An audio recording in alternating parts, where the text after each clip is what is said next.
you can't be put into a problem and figure out the solution or figure out what feels right or say, I feel like that is going to be what ends up working out, and that is going to be a very rough road of despair. It's very hard to teach.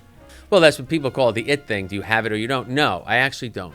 You don't think it can? I would have. If you asked me that question 25 years ago when I was 30, I would have probably said, yeah, your gut feeling, you can't get that. I don't agree with that anymore. I've seen people really grow. I've seen people get lucky to have somebody around them that was a mentor. I had people that worked in my businesses that started as one person and turned into unbelievable. This is Real Estate Investing in New York with Christina Kremidas, helping you achieve a future of financial success by making intelligent real estate investment decisions today. Michael Liebowitz, welcome to the show. Thank you. Happy to be here. This office is beautiful. I was never here before. Thrilled to have you in our Tribeca office location. For our people who are watching on YouTube, this is the reason why we are in this space today, because our very own CEO is with us, the CEO of Douglas Elliman Real Estate. And I thought it would be very appropriate to have you in our Tribeca office. Do you usually do these here? I usually do them in my home studio. Wow, where is that? It is in the financial district. Yes. And when I told my husband that you were slated to be on the show, he's like, I don't want that guy coming over here. He's like, keep him away. No. He was like, you're going to allow your CEO to like come all the way down to the financial district. Okay. And then come walk through our average building. I mean, I love our apartment. It's beautiful. Home. Yeah. But the building is nothing crazy. Okay. He's like, that's your CEO. You have him in a perfect office. Wow. Okay, good. So when you first started saying it, I thought it was because he was going to save me all the travel time. But it's really more like, it's like, oh, you can't have him in this office. But I said, Michael is so down to earth. Yeah. And he's not judging anything. He's here to do a podcast. I'm like, you're being crazy. And our studio is awesome. I'll go anywhere. His studio is awesome. There's nothing wrong with the space. But wait, is he a podcaster too? No, he works in finance. Okay. He has no I idea. think you told me that. Yeah, he's just doing his own thing. Yeah, good. Yeah, but one of the things that it's a good entry into where I wanted to start, because you are incredibly relatable and humble beginnings and just such a genuine person. And the more that I get to interact with you and the more that I get to read up on you and do my research, wow, I'm so blown away by how down to earth you are. And tell us a little bit about like where you started and where did you find that work ethic? I think I got the work ethic from my dad. My dad was a New York City cab driver for 25 years. And he actually, he worked, it's funny, back then, I would argue, he actually made a lot of money as a cab driver, right? So relatively speaking, he was a really hard worker. He actually was such a hard worker that he would drive this guy that lived like around the corner from us, where I lived in Staten Island. And the guy had to be in New York City at like 4 o'clock in the morning. And he would get up and pick this guy up at like 3 in the morning because it was like a convenient, the guy was around the corner. He would drive him every like Monday or Tuesday. I don't remember what it was. Wow. And he would get started early and then he would come home late at night. And he was such a hard worker. And the other thing I think that why I worked so hard was because as much as my parents were amazing, thank God they're still alive today and they're still with us, fortunately.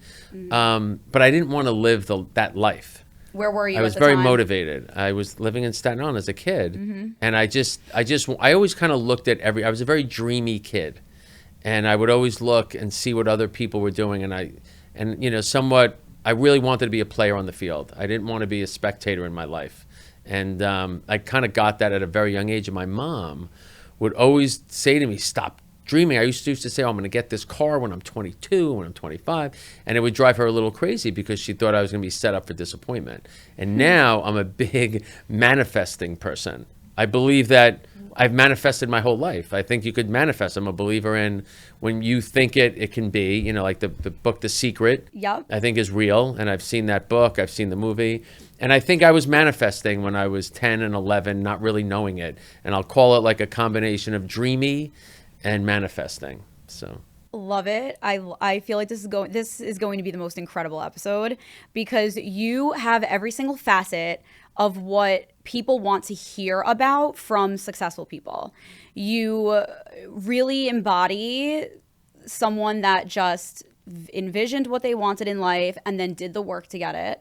I love that you talked about the example of your dad. I think it wasn't just a work ethic inspiration, but that was also he was a good man. Like Oh he my was God, doing the amazing. right thing by his neighbor too, right? In addition to the fact that he woke up at 3 a.m. to do it. There's selfish reasons why someone could do that.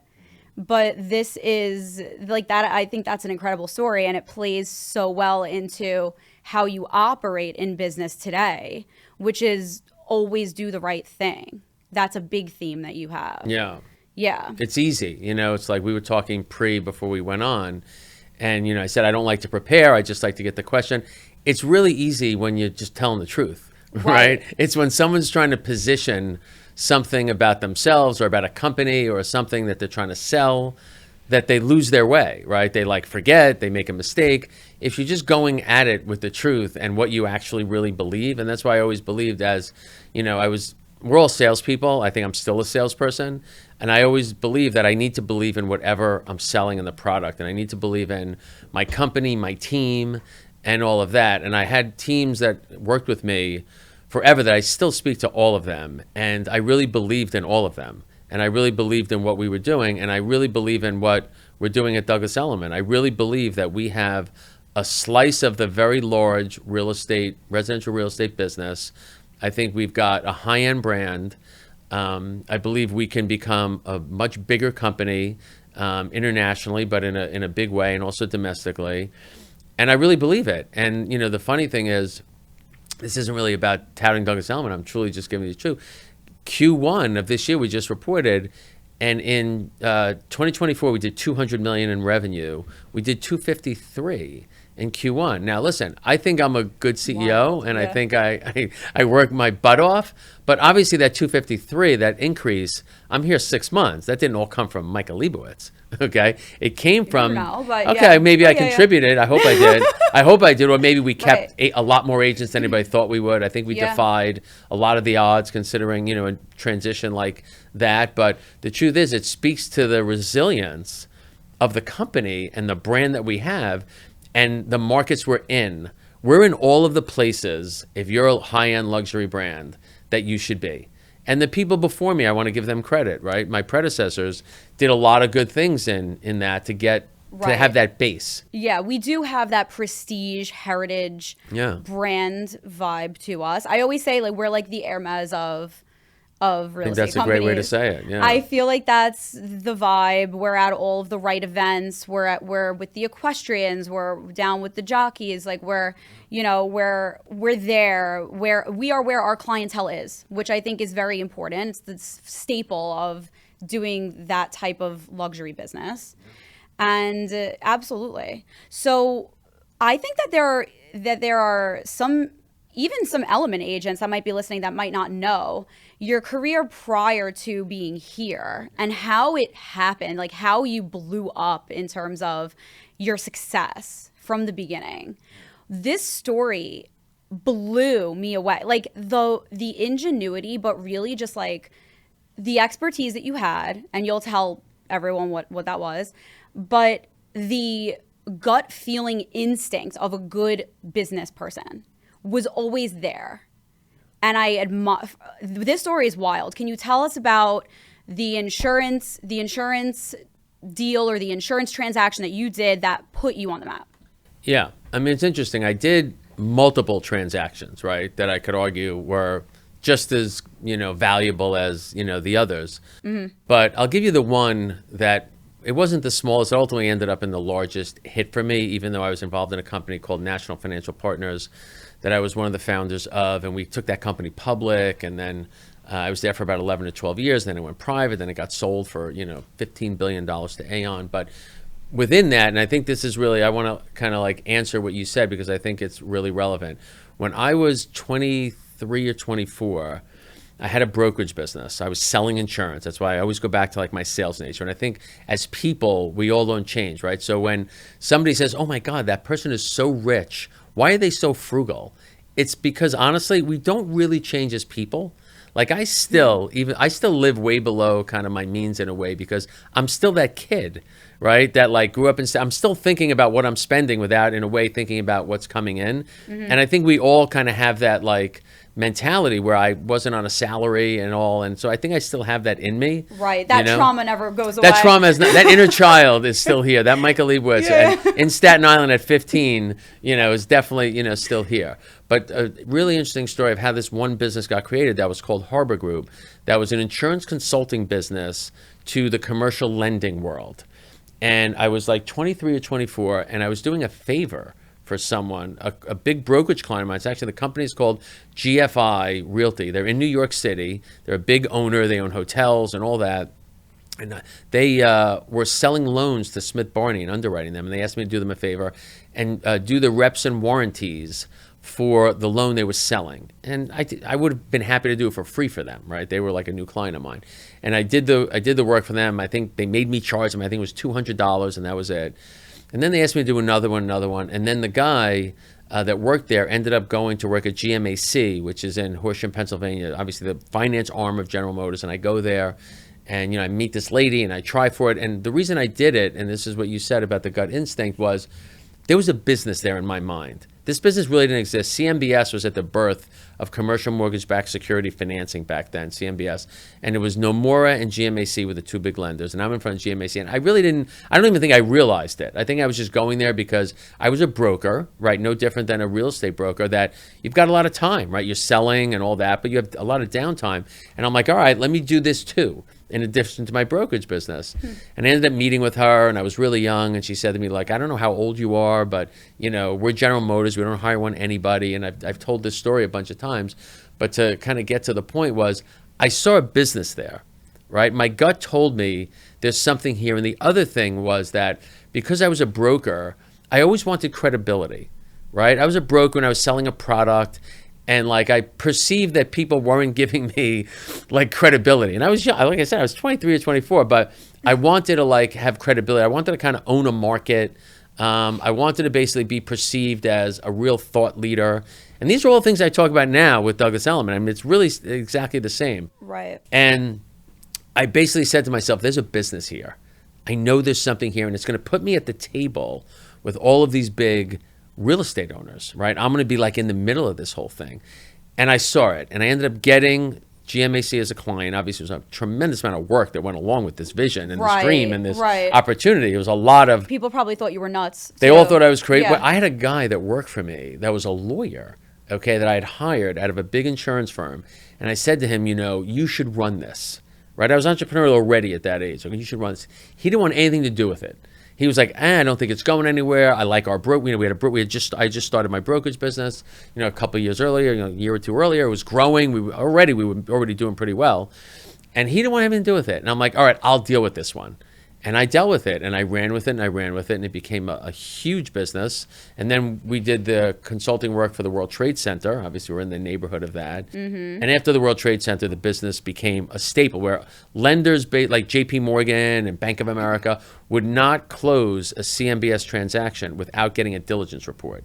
And the rating agencies, S&P, Moody's, and Fitch, would require it from them as well. So it basically became where the lenders would not close now unless they had a report. And the Harbor report kind of became the standard for the whole industry. And then we started doing work around the world, and we did work in Europe and Asia. Right. And it became a huge business. And I sold it multiple times. I bought it back one time from a company and, all that. But I think the story that's really relevant that people should take out of it is that don't discount some little thing that doesn't seem like a big deal. You got to have the vision and the foresight to see. And then listen, you have to also have everything else that goes behind it, right? There's a lot of execution and a lot within it. You got to put your time in. And listen, the first couple of years, we weren't making a lot of money in it. I mean, it was a couple $100,000 a year, which listen, this was in 1993 or 94. It was not nothing. Right. But relative to what my brokerage business at that time was doing, which was millions already, it wasn't like that's why this guy that worked for me, the lawyer, was not into it. He's like, we can make all this money doing this. Right. And what I saw about it was not the opportunity in the money we were making. I saw it as a way to get me at the table with all of these other bigger players. Right. And it was going to do something for my career. And then when I was 28, I met Apollo, the big fund that's, a huge fund. And they wanted to do a roll-up of all these insurance business, and we ended up taking my brokerage business and putting it in there, and I was part of that. That was another one where I actually, I kind of rolled my business in. I got stock in this newly created business that could have went to nothing, but I'm like, all right, Apollo, they're really smart. I'm sure they're going to make something of it. And I was like, I don't need to be in the insurance business for the rest of my life either. Right. I always had one foot, even then. So we closed, I was like 29. There was a part of me that was like, there's a bigger thing for me. Right. I always thought there was a bigger, today still. Okay, like I will tell you, and to be totally honest, listen, this Douglas Elliman thing, obviously you hear my background, right? I didn't need to do this financially, but in my mind, there were two interesting things about this opportunity. The brand that I thought was scalable, international, it was not being exploited to the way that it could be. And I also looked at it selfishly, okay, that I think that the network of people where I am in my life, like, all right, I was kind of in between things at my family office. I was investing and all that, but I really wasn't doing anything day to day, that there was the other opportunity for my network to build. And you know what? We just reported our earnings, last week. Obviously, things are turned around at the company. It's kind of going according to the plan that I thought. I have met an amazing amount of people in the last 5 or 6 months that have been incredible. I really enjoy the people. I've met so many people that now I know, agents I've become friendly with, other people within the company that, I now have relationships with, other networks. People call me now about deals and things like that I get more exposure. And I believe Douglas Elliman's brand and all that, we can do kind of what I did with these other businesses and grew them into this high-end, very bespoke business, but on a much larger scale. Right. The only issue, right, to be totally honest, is residential real estate is a really tough industry. Right. So we've got all of these good things that go around it, but smack in the middle of that is this residential real estate business where all of our competitors are not running their business, in my opinion, and we weren't either, right, in a way that I would have. So now I've got this opportunity to try and do that, but I'm still challenged with, the waves and the ocean and the rough waters, I'll, use that, of residential real estate. So I'm still trying to figure out where the next, where is this business going from the business standpoint, and I'm learning that every day. It's good stuff.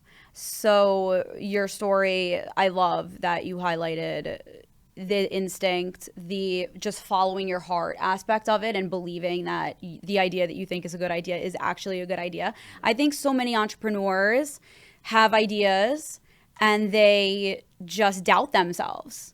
I think that's such a huge reason why people give up on things and why people never even start, because you doubt yourself.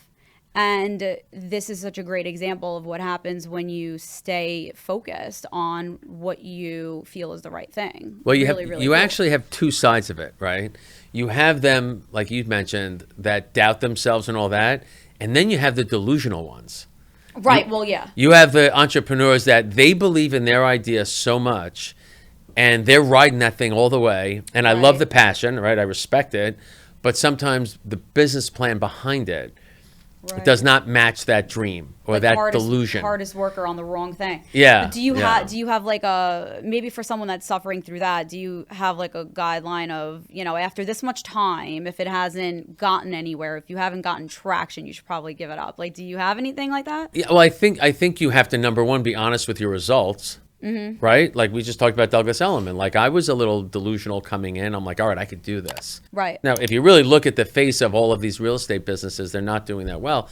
Maybe I got a little lucky, right? Our first quarter showed that, wow, we can really grow this thing and we can really do this. But I think as an entrepreneur that has an amazing idea that you love, that you're bought into, if everybody else is not buying into it, you got to at some point do one or two things. Either give it up, which I don't suggest actually, but change it. Like for me, I've been here 6 months. I've had 40 different thoughts of what we should do with this business. I had a call. We have an operating committee. I had a call this morning with our operating committee, and we were kind of arguing with each other about how we saw the vision of the future. And I actually said to them, because those three are in Miami, I'm like, when I'm back, we should all sit down and really spend like a half a day going over what our vision is, because I have some ideas that, you know, I think we should do with the business. But they change. And if you're not willing to be, you know, self-reflective and like really change what you're doing as you're going, you're not a good leader, because there's no one size fits all plan, and no plan that you set out doesn't change along the way. It's like technology, right? Sometimes you know, like for us at Douglas Elliman, we have a lot of technology we're looking at. I don't want to build it, because the truth is I've built systems before. It takes 2 years. In 2 years, whatever you're building today is obsolete by then. Right. It's the same thing with a business plan. I came in 6 months ago, you know, I had moments of, you know, sitting in the car or staring at the wall, thinking of what we should do at Douglas Elliman. I'm sorry, but now I have a lot more information now that I'm on the ground. I talk to you, I talk to, you know, people in the business. And if you're not going to adapt your plan as you go, you're just a stubborn person that is not looking at it the right way. Right, and trusting your people and valuing your people. And move with the water, move with the change. You have to Right. move with the change. That's the intuitiveness in you. Like, a lot of people are very rigid. They feel they need to be When very they feel rigid. indecisive, people are like, wait a minute, you're changing the plan? And then they ride it to the end because they don't want to be perceived as someone that's indecisive or doesn't Right. get it. No, it's the opposite. Right. Yeah. And then there was one other thing, and then we can move on from your early life. But I just was so enamored with the fact that you always had the ability to command a room, in that you knew what was the right thing to do, and you really pushed for it. Like, I don't know if you intentionally left this out, in which case we can skip it. But when it comes to what you had those buildings at the World Trade Center insured for, and the fact that you insisted on insuring those buildings for their full replacement value when everybody else thought that it was completely unnecessary and a waste of money in insurance premiums to do so. That is exactly true. That's insane. I mean, I don't know if you left that out on purpose when you told that story. Maybe we have better things to talk about. It's a let me tell you, the story is fascinating. It's insane. Yeah, it's a fascinating story. And it's funny because I don't think I've ever really got to tell the full story, because it would take a while, but because there's a lot to it, you know. But I insisted, that they had to. And we had like this formulas that we used, and you have to contemplate. Listen, this is the one thing I would say. I used to speak when I used to go to banking conferences, and they would ask me to speak about insurance. So I used to do this all the time.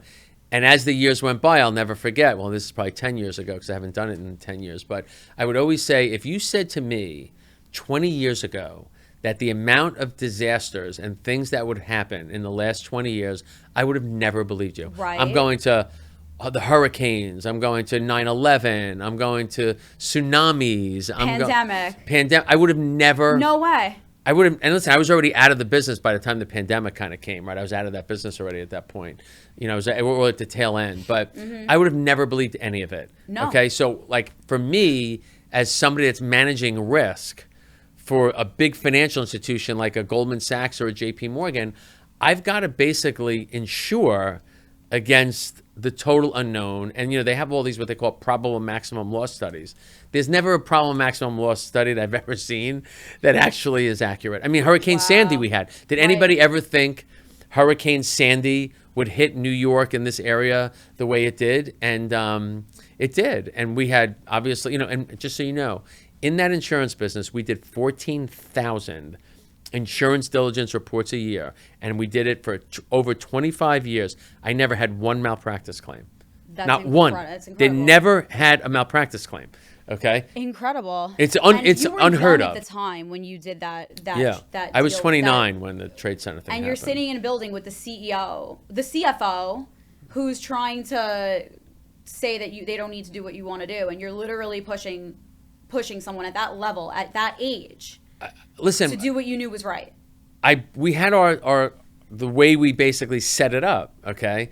And the way you set it up is that the loan was $833 million. The full replacement cost of those buildings was $3.6 billion. We also required 5 years of what they call business interruption, which was never really required before. We required no terrorism exclusion in there, you know, which was never. They were not on policy. They were not really on policies back then, but it came from '93. From when they tried to, you know, blow it up. And there was a little crack in the wall was the only thing that happened. They used to make that argument. They tried to blow it up already, and there was only a crack in the wall. And I'm like, yeah, but what happens if a plane hits the building? Insane. And that was what I said to them. And to me, we were doing the math. We had to do it. my client was very loyal to us, and they backed me all the way, and they backed the company all the way.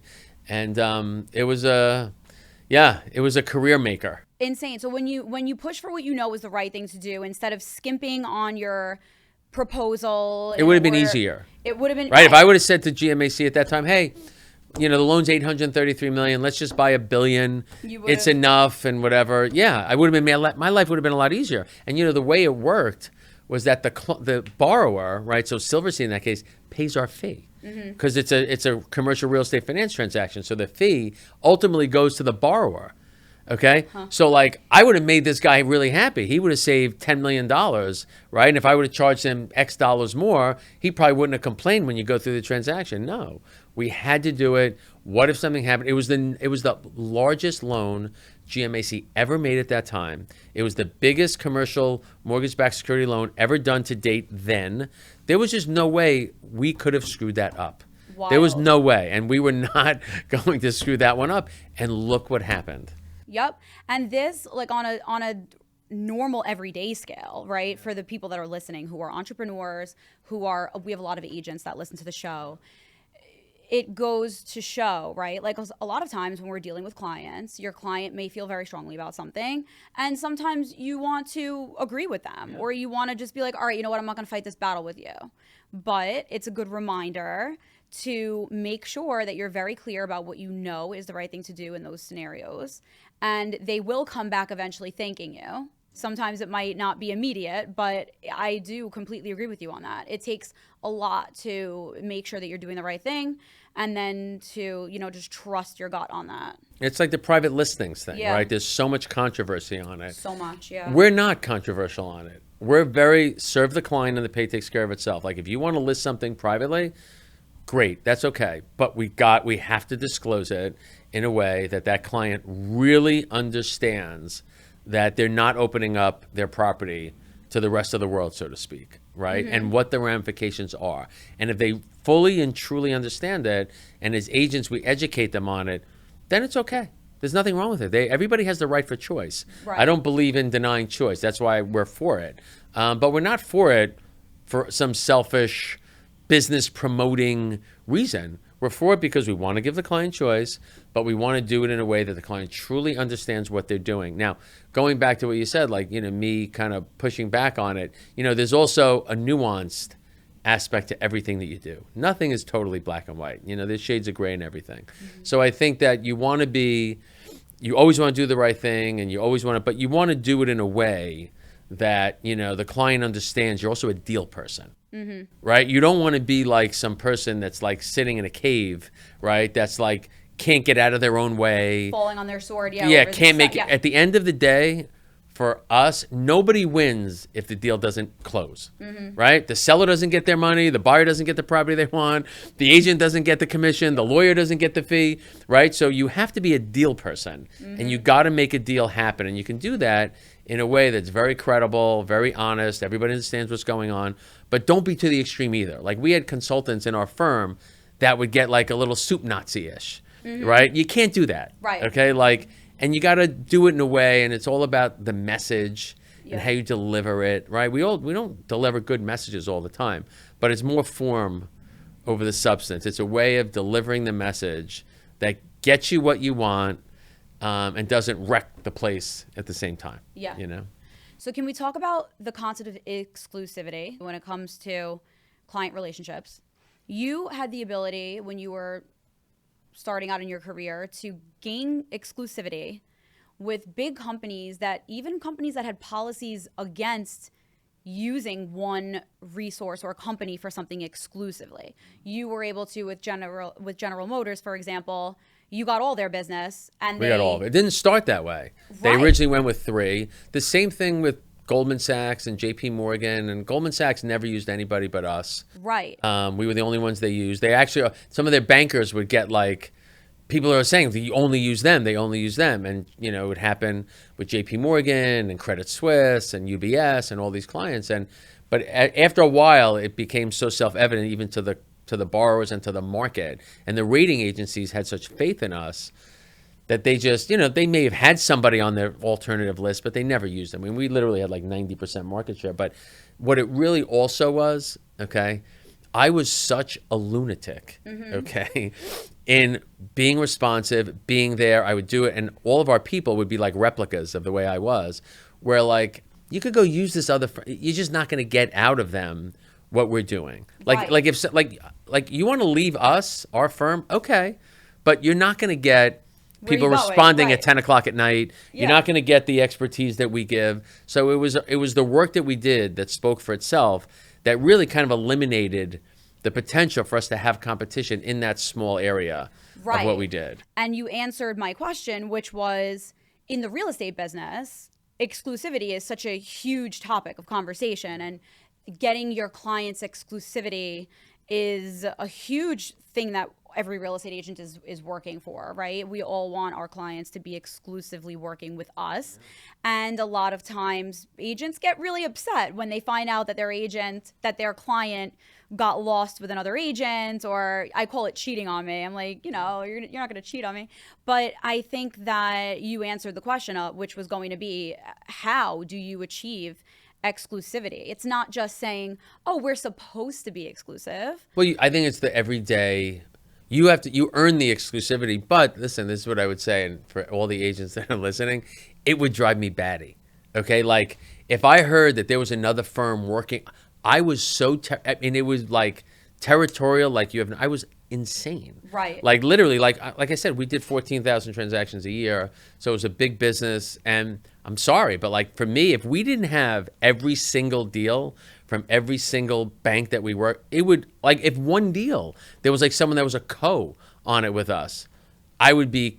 We have to lead the deal. I would be so insane, Right. crazy to have every single one. It really was, like, when I look back at it now, it wasn't rational. It was Right. not rational, but that's how I was. And, that's what you have to do in order to get it. And if you're a real estate agent in exclusivity, again, the one thing I would say is you got to dedicate some of your life, right? Like, you got to give these people your life You have almost. to be insane. Yeah. And that's what I tell my clients too, because we have agreements that we have with our buyer clients, and not so much sales, but with our buyers, we take them out, and we have a version of that agreement that's exclusive, and we have a version of that agreement that's non-exclusive. And I always use the non-exclusive one.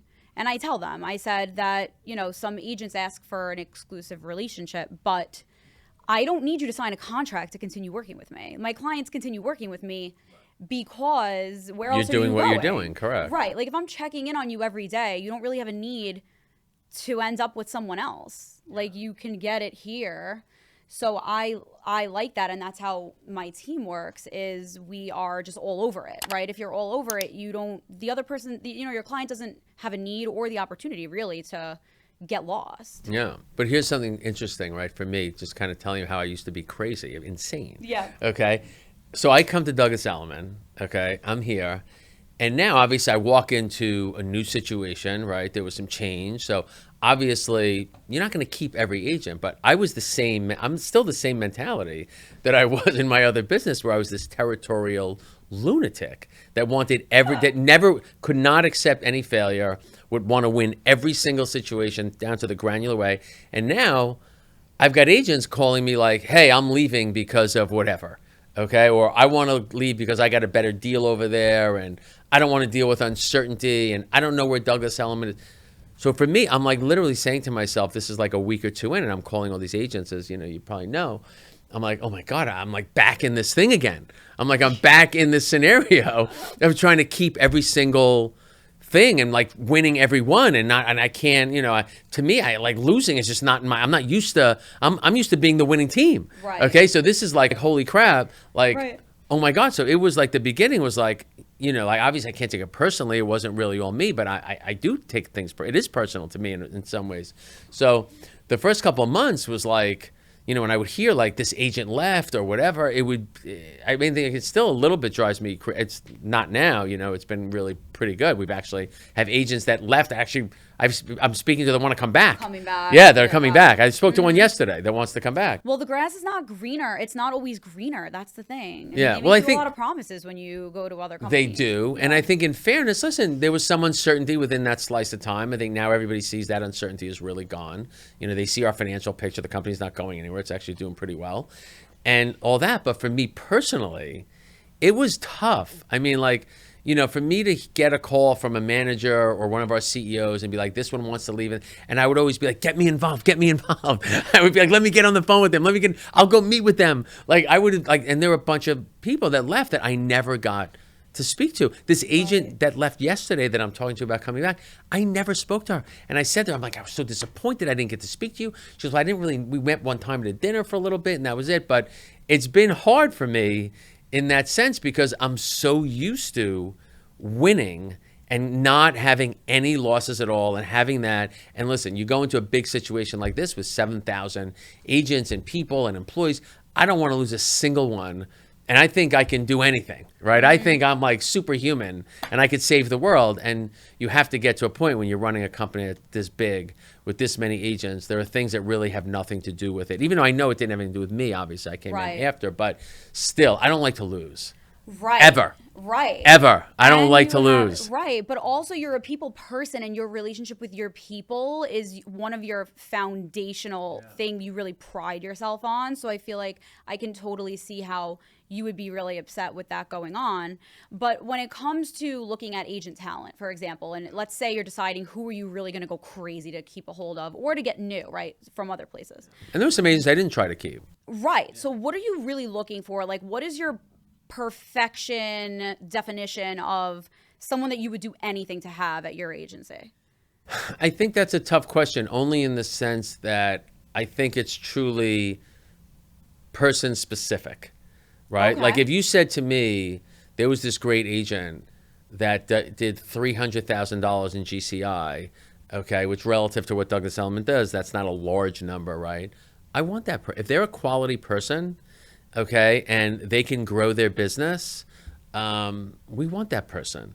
It's not all about someone that does $5 million a year and $10 million a year, because they're also a little high maintenance too, right? The bigger the agent, the more high maintenance they are. And not in every respect. We have some agents that do a huge amount of business that have never called me for anything. Right. Okay, so I think that's why I say it's very people specific. And I think also for me, in every other business I was ever in, and we're doing this here, the culture is really important to me. You could give me a $20 million a year agent. If they're not a good person and they have a shady whatever, we're not taking them. I don't care what it says in the Real Deal. I don't care how great it's going to be like, oh, Douglas Elliman snags somebody from this firm and they do $20 million a year. If they've got a history or a thing, we're not taking them because honestly, it'll be nothing but grief for us. And it's not worth it. That's just not, and you don't build a company long-term that way, right? Now, that doesn't mean to say I want every $300,000 agent in the example. I don't want any 20 million, but it's got to be the right person. It's got to be the right people. And that applies to our employees and our staff and leadership and all of it. You have to surround yourself with the right people. And it's very difficult. And I'm going to tell you, I see what all of our competitors are doing. They're taking, because I see some of the agents that they've hired, they're building the numbers. We're not just building numbers here. Right. And again, I don't say it because I'm being a big shot. Right. Or I'm being, I'm selective or whatever. I'm Right. saying it because I think it will ultimately make this a much bigger, better, stronger company if we are disciplined in that way. Absolutely. And I think it's such a blessing that you're here and that you are so hands-on because there's a little sprinkle of Michael's gut feeling, instinct, intuitive decision-making on every facet of this company now. And honestly, I hope. As I've matured in my own business, I look around and realize I'm so surprised at how rare that is. Like, people are just walking around doing crazy things that don't make any sense at high levels. And you're like, how is this happening? Like, what information do they have? But there isn't. It's not. And they become CEOs of big companies. Yeah. Yeah, I know. It's wild how far you can get too, like using no real... It's amazing, right? Do you believe that you either need to have it or you don't have it? Like, do you think... I believe that, and sometimes people tell me that I just give up on people too easily because I don't think I can teach it. But I feel like if you don't have it, if you can't be put into a problem and figure out the solution or figure out what feels right or say, I feel like that is going to be what ends up working out and that is going to be a very rough road of despair. If you don't have that, I feel like it's very hard to teach. You mean the it? Like Is you that either what it is? have Do you it call or it you the don't? it? Well, that's what people call it, the it thing. Do you have it or you don't? No, I actually don't. You don't think it can? I would have. If you asked me that question 25 years ago when I was 30, I would have probably said, yeah, your gut feeling, you can't get that. I don't agree with that anymore because With I've experience? I've seen people really grow. I've seen people get lucky and have, I don't mean lucky as a person, but get lucky to have somebody around them that was a mentor. I had people that worked in my businesses that started as one person and turned into unbelievable. Right. And they had the influence of what we were doing and our business, and they were willing to learn it, and they didn't grow up in a atmosphere that, fostered that, and now they got it. So no, I believe, I'll give you another one. It's funny with an agent. This is just relevant because if agents are listening to this. So in all of the calls that I had when I first started, I only really had 2 calls that I remember that were awful. Okay, awful. One of them, she's not with the company anymore. Fortunately, I'm happy about that. She was a total wreck. Obviously, I'll leave them both nameless. And the other one she was just not, I don't know, maybe I got her on a bad day or whatever it may be, but she was not happy. Okay, she was not happy. It was a call, and I actually told her this. I don't think I told her to the extent that it is. And I met with her like a month ago. She wanted to meet with me. I'm like, oh my God, I can't believe I have to meet with her. I'm like, and I thought she was going to leave. I heard she was going to leave, and I don't want anybody to leave. And she's a quality agent, so it's not like it was that, but she just like wasn't. I just figured she like hated the situation, okay, or just it was one of those, and it was just not. I hung up from that call like, oh my God. And I met with her like a month ago. It was such a good meeting. She was amazing. She had such a great attitude. She was the opposite person that I thought I had on that other call. Opposite. And I think she's amazing. I'll leave her nameless. I think she's amazing. I think she has a great attitude. She's all about growing her business. Maybe I just got her on a bad day. Maybe I was having a bad day. I don't know. Maybe it wasn't a short conversation. I kind of got a feel for it. But the point is that you got to take a step back a little bit because you don't know. And when you're cultivating people, you don't know what they're dealing with. You don't know what they're going through at that moment. They may have been off on that one decision that they made. You can't kind of broad brush. Because listen, I haven't made every single decision I've made hasn't been right. We're all wrong. Right. I always say, in my mind, I don't want it to be this bad. But if you're a baseball player and you're a 300 hitter, you're going to the Hall of Fame. Right? That means you only got 3 out of 10. It means you struck out 7 times. Mm-hmm. Okay? And you're going in the Hall of Fame. So we all make mistakes, and I make mistakes all the time. I think this morning I had a call. I think I was a little kind of rough on someone. I thought they were rough on me, but I shouldn't have reacted that way. I should have let them have their roughness the way it is and not got sucked into the swamp with them. And I let myself get sucked into it. So we all every day make the mistakes, and we kind of want to second guess ourselves and, hold ourselves back. It takes a solid amount of self-awareness to be able to do that. Yeah, it wasn't his fault. It was my fault that I went in the gutter with him. I should have stayed out of it. I should have not even responded to him. Wild. It's hard. It's hard. It's hard sometimes. It's hard to hold yourself back. So shifting to the real estate industry, the future of the real estate industry, there's a lot of chatter about new technology. There's AI. There's some giant companies that we don't need to name names, but that have such a hand in how real estate works for residential. Do you feel threatened by these AI and these giant conglomerate websites? Do you feel like, how do you feel about it? Where is this going? I don't really feel threatened by any of it. I don't think there's a reason to feel threatened by it. I think every scenario is an opportunity. Everyone. I don't care what anybody says, okay? Every single scenario that you have in front of you, whether it be good, bad, indifferent, or whatever, is an opportunity for you to do something with it, right?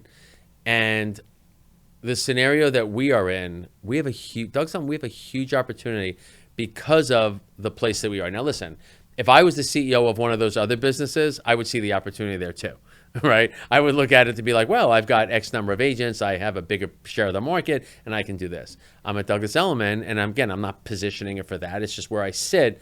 That's kind of how I see it. It comes to me. And I really believe that the residential real estate business is truly going through a real, everybody says, oh, it's going through, no. This thing is going through monster change Right. on multiple fronts, right? It's technology, it's AI. Obviously, you got ChatGPT, you got all of these things out there that are really fascinating. Plus all the legislation. Plus the legislature, the NAR. I mean, there have been so many things thrown at And the this perception industry. in general, like we're very villainized. Villainized, yeah. And listen, some of it's not fair and some of it's fair, right? Like every industry has their good and their bad people in it. I think generally most real estate agents are just, trying to do good by their client, trying to make a living and all that. But the industry is, and again, you have to look at it a little like the travel business. And if you want to really look at it draconian, right? Travel agents really aren't around much, although they're now starting to come back because everybody kind of wants expertise. Right. Everybody wants expertise. So like even me, I have a Amex Black Card. No offense to Amex, I probably shouldn't say this, but they don't give me the service levels that I need. So I now use a separate travel agent that, will make the reservations on my Black Card so I get all those benefits. Right. But I Yeah. need help and I need assistance. Yep. And that's why for us as a company, being in the high end of the market, or people that want leadership, want advice and all that, even if you're buying a $1.5 million, one bedroom apartment in New York, if you can get one for that price, okay, it's some $1.5 million to that person. You still want expertise, right? Right. So at the end of the day, I think the reality is that's why I keep going back really hard on, you've got to be the expert leader. It's got to be thought leaders. We got to, for a company, we also have to start data mining, right? And we got to start putting in analytics and data. We've got to become what kind of my insurance business was in the residential real estate business, and be an advisory business that provides expertise in the high end of the market. And don't be 30, 40,000 agents, right? Because at the end of the day, you can't scale. I'm sorry, but the bigger you get, the more you lose in your culture and what you can provide and all that. So I think us at 6,500 or so agents, if we went to 10,000 agents, it's fine. And also if we went around the world and had agents around the world, I think we could stay in that nice space, be very profitable, add a lot to our agents. There will be a dynamic to being a Douglas Elliman agent. It just won't be, we'll take anybody because we got to get to 40,000 agents or 50,000 because our stock requires it. Stocks are about earnings, not just revenues, and that's how kind of we're looking at it. So Right. What's your forecast for where the 2025 market is going to end up going in the residential? I said it when I started before 25 and 24, at the end of 24. I thought 25 was going to be a much better year than 24. So far, I've been right? For us anyway, we've had the best year since 22 so far. I think we're still trending in that direction. I'm a believer that, I said this also, I'm a bull on New York. I think Miami and Florida has slowed down. The migration is not what it was. It's still an amazing market. We have a huge new development business down there, like $20 billion worth of it. Right. And I think it's a great market and it's always going to keep growing. But now you're at the normal migration of the people that are older and want to move, or maybe there's a business opportunity, or maybe they want to save in state taxes. I own a hotel down there, so I see kind of what's going on. And, I'm obviously very involved in the market, but I'm very bullish on New York. I'm very bullish on the cities. Our business in California is doing better. I'm very bullish on Texas. I think that's a great market. So I think 25 is going to be a much better year. I would not get all caught up in the tariff thing. I think we all get caught up on what's going on the news. And I think you put your head down, you sell. People are still always going to have to buy. There's life changes that happen. There's, hey, I want to upgrade, I want to downgrade. For us, it's all about activity, right? That's what we want. Are you seeing developers feeling good about starting new projects, or are they hesitant starting new projects right now? I think developers are always cautious. Right. I don't care what market you're in, right? And usually if they're not, whoa, right? Then you Right. got to watch out a little bit too. Yeah. So I think they're doing it, and I think Florida for new development is an incredible market, because what happened in Surfside, that whole tragedy, is now forcing every one of these condo buildings to really do big renovations. And people want new product. So it's like, all right, I want new product, which is, if you're building new, which is great. And if you're going to buy in an older building, you're going to get a big assessment. Now you're going to be under construction. So why would I go through all that and buy in an older building? I'm better off just buying new product. And I think that's going to keep going in Florida. I think that's and I think New York is bouncing back in new product. Right. Yeah, no, absolutely. So I know I want to be cognizant of everyone's time. I have a couple of questions I Whatever you really want. want to squeeze in. Okay. If we can, if you're able to. So, talk to us about your beliefs on visualization, manifestation, journaling, analysis of human design. How important do you feel it is to becoming successful in what you do? And what are your, recommendations to entrepreneurs who are listening? It's everything. Everything. Okay. If you're not working on your mind and yourself, which is your tool and your battle, your missile machine of yourself, you're missing the whole thing. You have to. I actually got into journaling and all that because I used to be a big runner, and I think I hurt my back. I don't know what it was, and it was awful. I couldn't move. I couldn't do anything. And I met this guy, John Sarno, who was a doctor at the NYU Rusk Institute. He's not with us anymore. And he wrote 4 books. The first book he wrote was called Healing Back Pain. And I couldn't move. I literally couldn't move. It was awful. I literally had to crawl in the car to get to New York City to see him. And everybody, I had friends that were orthopedists, and they said, you got to get back surgery. Let's do an epidural, get you out of pain. I wouldn't hear of it. And I got in to see this guy. He was at the tail end of his career. And I walk in, and, I had this bulging L4, L5 disc, awful. And he looks at me and he goes, go sit in my office. And he sits me down and he says, what's going on in your life? I go, what? He goes, what's going on in your life? That's why before, when you talked about, we talked about that inner child thing, his whole thing is about your brain causes pain in your body to get over all of the emotions that build up. Okay, now the pain is all real. If you MRI me now, my MRI hasn't changed. The difference is I no longer have pain over it. And it's a very long story of what I went through. He ultimately then, also they did a documentary about him that I helped out to get finished. He ended up passing away at 94, but he wrote, and he told me never to read his books, by the way. He said, you're too, forget it. Don't read my books. Really? Yeah, he told me not to read the books. Why? He said it'd make it worse for thought me. you The would- way, I don't know. He said, I've only told that to about a dozen patients in 50 years. But don't read my books. He goes, I just want you to take this 7-pager, and I want you to journal for 20 minutes a day. And I did it, and I never had an epidural. I never had back surgery. I don't run anymore because I play padel like 5-6 days a week, but I was running 10 miles a day, 8 miles a day, 7 miles a day after I went and saw him with this herniated disc. But what that experience did for me, which is, again, I would love to have a podcast at some point on that experience. Can we do a follow-up, please? Because I'm riveted. It's amazing. But what it did was it got me to focus on. That's what that did for me. Again, it's about having a situation in your life, right? And then embracing it and looking further. So what I said to myself from that was it got me to start thinking about human behavior, right? And the inner child and how we think. I've referred to it a couple times here, even if when I said about frugal people and that you don't change. And what it got me to do was kind of study the mind and all of that, and kind of why do people do things the way they do? Why do they react? Why do they act a certain way in their life? Why are they maybe dishonest? The whole thing. And it got me to really kind of read up about a lot of that stuff. And then I started doing meditation, even though I haven't meditated in a while. I need to start doing it again. And it got me into realizing the manifesting thing. Now, I saw this guy in 2007, so it's 17 years ago. So I started doing that. Matter of fact, Howard Stern was a patient of his. Larry David was a patient of his. A lot of famous people saw him. And but that experience got me to start thinking about, what am I doing in my life that's kind of creating my own reality, right? How am I basically making myself better? And when I'm negotiating or sitting with people or working with, whether it be people that work with me or whether it be clients or whatever, to understand how they think. So I always, when I'm dealing with somebody else, I always take the other side.